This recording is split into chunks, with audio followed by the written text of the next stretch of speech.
আসসালামু আলাইকুম। আমি এখন আছি ফরিদপুর জেলার মধুখালী উপজেলাতে।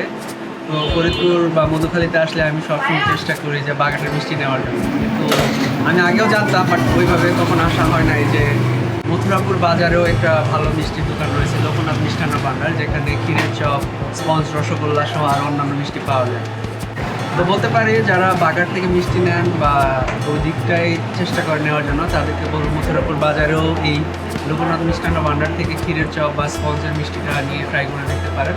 তবে আমার কাছে মনে হয়েছে যে ক্ষীরের চপটা খুবই সিগনেচার একটা ফুড, খুবই সুন্দর, খুবই সুস্বাদু টেস্ট।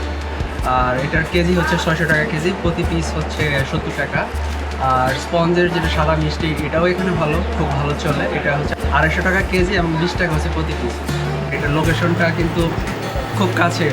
মধুখালীতে যেমন মথুরাপুর দেউলটা বিখ্যাত, ওই মথুরাপুর দেউল থেকে জাস্ট কিছুটা দূরেই রয়েছে এই লোকনাথ মিষ্টান্ন ভাণ্ডার, খুব সামান্য দূরে রয়েছে। তো সবাইকে ধন্যবাদ। আশা করছি দেশের অন্য কোনো জায়গার সুস্বাদু ফুড বা বিখ্যাত ফুড নিয়ে আপনাদেরকে দেখাতে পারবো। সবাই ভালো থাকবেন। আল্লাহ হাফিজ।